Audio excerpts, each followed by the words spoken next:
আপনারা কি জানেন যে বাংলাদেশের অধিকাংশ ইমাম মুয়াজ্জিনরা কোরবানি দেন না? জানেন আপনারা? অনেকে হয়তো জানেন না। বাংলাদেশের অধিকাংশ ইমাম মুয়াজ্জিনরা কোরবানি দেন না। কিন্তু কেন দেন না? ঢাকার ইমাম মুয়াজ্জিনদেরকে আপনারা দেখে পুরো বাংলাদেশের চিত্র একরকম মনে করবেন না। এই যে কোরবানির ওয়াজ হুজুররা করে, আপনাদেরকে সচেতন করে, মুয়াজ্জিন সাহেবরা আপনাদেরকে সচেতন করে, কিন্তু কোরবানি কেন দিচ্ছে না? একটাবার কল্পনা করেছেন? পরশুদিন আমার একটা প্রোগ্রাম ছিল পরিবর্তন ফাউন্ডেশনের বগুড়ায়, 400-450 আলেম এসেছিলেন। মনোহর ভাই আয়োজন করেছিলেন। তাদের স্বাবলম্বীকরণ প্রকল্প এবং দায় নির্বাচনের ক্ষেত্রে করণীয় কি, এই শীর্ষক আলোচনায় আমিও অংশগ্রহণ করেছিলাম। 5 জন ইমামকে আমি জিজ্ঞেস করেছি, আপনাদেরকে এই দিনাজপুর, রংপুর, ঠাকুরগাঁও, পঞ্চগড়, কুড়িগ্রাম, নাগেশ্বরী এদিকে বেতন দেয় কত মসজিদে? হুজুর বেতন দেয় 3000 টাকা। বেতন দেয় কত? বেতন দেয় 5000। আর এক আল্লাহর ওলি জিজ্ঞেস করলাম, আপনি কত পান? হুজুর আমার বেতন দেন না, আমার বলে দিছে হুজুর ধান যখন তুলবে ধান কালেকশন করে ধান বেচে বেতন নিয়ে না। বুঝছেন বাংলাদেশের অবস্থাটা কোথায়? আর এক জায়গায় রসুন বেচে হুজুর টাকা নিয়েন, মানে মানুষের বাড়ি বাড়ি যায় হুজুরই রসুন তুলে নিয়ে আসবে, নিয়ে আসার পরে রসুন বিক্রি করে বেতন নেবে। এই সমস্ত মসজিদের সভাপতি সেক্রেটারি যারা আছে এগুলোরে ওর যে গোয়াল ঘর আছে না, গরুর সাথে বাইন্ধে রাখা উচিত। আপনি ভাই মসজিদ কমিটি বা মসজিদ চালাইতে পারেন না, আপনি মসজিদের কমিটি হন কেন? একটা মসজিদের ইমামের বেতন 3000 টাকা আপনি নির্ধারণ করেছেন। আপনি নিজে কল্পনা করেন তো আপনার পরিবারটা চালাইতে কত টাকা লাগে। তো আপনি যদি ইমামের দুঃখটা না বুঝেন, আপনি যদি খতিবের দুঃখ না বুঝেন, মুয়াজ্জিনের দুঃখ না বুঝেন, আপনি কমিটি হওয়ার উপযুক্ত না। যে মানুষটা বেতন পায় 3000, বাংলাদেশের অধিকাংশ ইমামদের বেতন সর্বোচ্চ ঢাকা শহরেই তো 10 থেকে 15,000 টাকা, খতিবদের বেতন 20,000, 25,000। সবচাইতে ভালো মসজিদ যেগুলো, এগুলোর বেতন হচ্ছে 25,000-এর মধ্যে। এরা হয়তো বা টাইনা টুইনা ছাগল টাগল কোরবানি দেয়, কিন্তু গ্রামগঞ্জে যে হুজুররা আছে কোরবানি দিব কি? আর কোরবানি দেওয়ার পরে হুজুররা একটু গোশতও পাঠায় না। আপনি মুসল্লি হওয়ার মানে আদর্শ মুসল্লি না, আপনি নামাজ আদায় করছেন, আপনি লিডার মানেন, এটা কথিত লিডার। দেখেন আপনার জানাজাটা কিন্তু ইমাম সাহেব পড়ায়, আপনার বিয়েটা আপনার ইমাম সাহেবই পড়ায়, আপনার ছেলে মেয়েকে দিন শিখায় কিন্তু ইমাম সাহেব।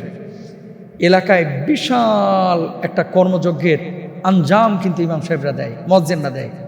আর্থিক সচ্ছলতা তাদের নেই। হ্যাঁ, এখানে আমাদের ইমামদেরও দোষ আছে। এই যে মসজিদে একটা ঢোকার পরে চিন্তা করে এটাই আমার দুনিয়া। কেন রে ভাই, ইমামতের পাশাপাশি কি ভ্যানে সবজি বিক্রি করা যায় না? ইমামতের পাশাপাশি কি করা যায় না? আমি তো ফেসবুকে বিজ্ঞাপনও দিয়েছি, যদি এরকম কোনো উদ্যোক্তা থাকেন যে হুজুর আমি আতর বিক্রি করবো, আমি মধু বিক্রি করবো, আমি এই সবজি বিক্রি করবো, আমার হোয়াটসঅ্যাপে নাম্বার দেওয়া আছে, আমার সাথে যোগাযোগ করেন, আমি আপনার জন্য দায়িত্ব নেব ইনশাআল্লাহ। আমি তো ওপেন ঘোষণা দিয়েছি এবং দিচ্ছিও আলহামদুলিল্লাহ। কেন এই কথাগুলো বলতেছি? আর্থিকভাবে যদি আপনি ন্যূনতম সচ্ছলতা না থাকে, আপনি দাওয়াতি কাজ করতে পারবেন না। মানুষ আপনাকে বেল দিবে না ভাই, পাত্তা দিবে না। এবং আপনি যখন কথা বলবেন, হুজুররা এগুলো বলে, এরকম একটা ভাব। আর বদমাশ চুরি করে, ডাকাতি করে, সুদ খায়, ঘুষ খায়, মোটা মোটা বান্ডিল কামাইছে, সে আপনার উপরে খবরদারি করবে। যে কথা বলতে চাচ্ছি ভাই, 10-15 হাজার টাকা দিয়েও ছোটো ছোটো এখন ব্যবসা করা যায়। ফোন ফ্ল্যাক্সের একটা দোকান দেওয়া যায়, ছোট্ট একটা টুল নিয়ে সবজির একটা ভ্যান নেওয়া যায়। ছোট থেকেই শুরু করেন না, অনেক মানুষ তো করছে, আপনি কেন পারছেন না? প্রত্যেকটা মসজিদের ইমাম সাহেবের উচিত উদ্যোক্তা হওয়া, চেষ্টা করা, ব্যবসা বাণিজ্য করা। শুধু মসজিদ মাদ্রাসা নিয়ে পড়ে থাকবেন না। কারণ মুহতামিম সাহেবের 4তলা বাড়ি হয়ে গেছে, সভাপতি সাহেবের 4তলা বাড়ি হয়েছে।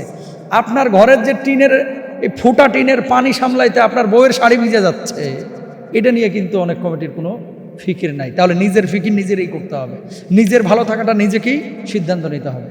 কোরবানি আসছে, একটু ইমাম মুয়াজ্জিনদের দিকে খেয়াল রাখেন, আল্লাহ বুঝদান করুন। আমরা যে লাশ ধোয়াই, একজন মৃত ব্যক্তি যখন মারা যায় লাশ ধোয়ানোর নিয়মটা কি? আর একটা লাশ দিনে দাফন করা উত্তম নাকি রাতে দাফন করা উত্তম? 3 নম্বর হচ্ছে, দিনের বা রাতের এমন কি কোনো সময় আছে যে সময় লাশ দাফন করা নিষিদ্ধ? 3টা পয়েন্ট কিন্তু। 1 নম্বর হচ্ছে লাশ ধোয়ার নিয়ম কি। দেখেন, মৃত ব্যক্তিকে গোসল দেওয়ানো এটা হচ্ছে ফরজে কিফায়া এবং এটা সুন্নাহ অনুযায়ী করার নিয়ম। মানুষ যখন মারা যায় আমরা অনেকেই কিন্তু লাশ ধোয়াইতে ভয় পাই, তারপরে খাটিয়া ধরতে ভয় পাই। ভয় পাবেন না। আল্লাহর হাবিব সাল্লাল্লাহু আলাইহি ওয়াসাল্লাম বলেছেন, এই কাজগুলো যদি কেউ করে এটা হচ্ছে সাদাকার সওয়াব, আল্লাহ সুবহানাহু ওয়া তাআলা তাকে দান করবেন।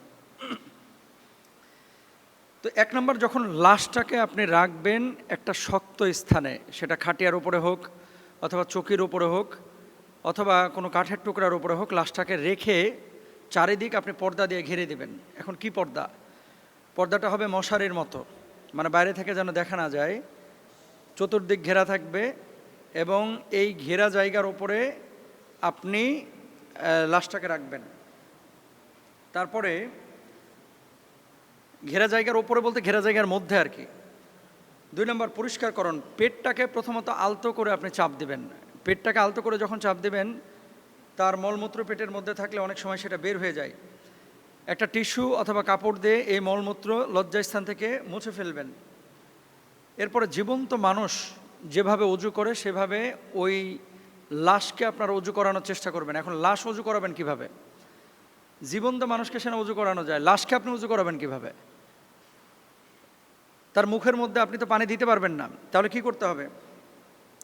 মুখের মধ্যে প্রথমত আপনার এই যে পানি তুলা দিয়ে, মানে তুলাটাকে ভিজিয়ে তার মুখের মধ্যেই তুলা দিবেন। পানি না দিয়ে তুলা ভিজা কাপড় দিয়ে দাঁত এবং মুখ, নাক এগুলো মুছে দেওয়ার চেষ্টা করবেন। একটা তুলা ভিজালেন অথবা টিস্যু ভিজালেন অথবা একটা কাপড় ভিজাইলেন, ভিজানোর পরে এটা দিয়ে তার দাঁতটাকে ঘষে দেবেন, এটাই মুখ ধোয়ানো। নাকের ভেতরটাকে আপনি মুছে দেবেন, এটাই নাক ধোয়ানো। মুখটাকে তো আপনি ধৌত নিজে করে দিতে পারবেন, এটা মুখটা অজুর মতোই আপনি 3 বার ধৌত করাই দেবেন। তারপরে 2 হাতের কোনোই ধৌত করবেন, পায়ের টাকনো পর্যন্ত ধৌত করবেন, মাথা মাসাজ করে দেবেন প্রথমে। এরপরে গোসল করাবেন কি? প্রথমে মাথা এবং সমস্ত শরীরে সাবান বা বড়ই পাতার মিশ্রিত গরম পানি দিয়ে ধোবেন। এরপর মানে ডান দিক, এরপরে ডান দিক কাত করে বাম দিক, প্রথমে ডান দিক ধৌত করবেন বাম কাত করে, এরপরে বাম কাত করে ডান কাত করে বাম দিক ধৌত করবেন, উলট পালট করে আর কি। সবশেষ ধোয়ায় পানিতে কর্পূর বা সুগন্ধি মিশানো উত্তম।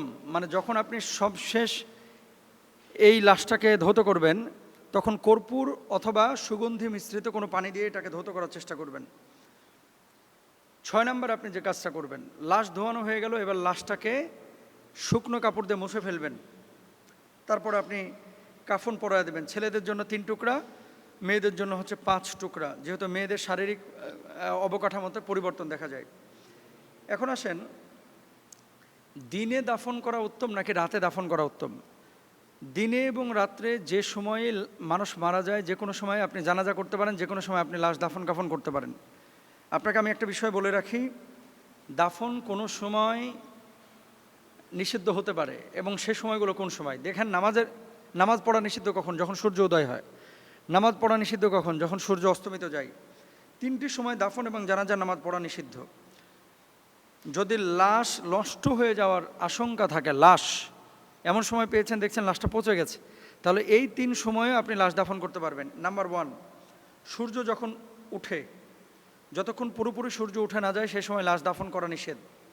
ঠিক দুপুরবেলা যখন সূর্য মাথার উপরে থাকে তখন লাশ দাফন করা নিষেধ।